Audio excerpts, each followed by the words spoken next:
நன்றி நன்றி நன்றி தேவா, உங்க கிருபையில வாழுகிறோம் நாதா. திறந்த வாசல என் முன்னே வச்சீங்க, தடையில்லாம பிரவேசிக்க உதவி செஞ்சீங்க. சின்னவன் என்ன பெருக செஞ்சீங்க, நான் நினைச்சு கூட பார்க்காத வாழ்க்கை தந்தீங்க.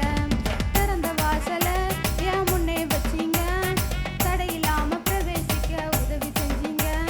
சின்னவன் என்ன பெருக செஞ்சீங்க, நான் நினைச்சு கூட பார்க்காத வாழ்க்கை தந்தீங்க. மிகவும் சிறப்பாக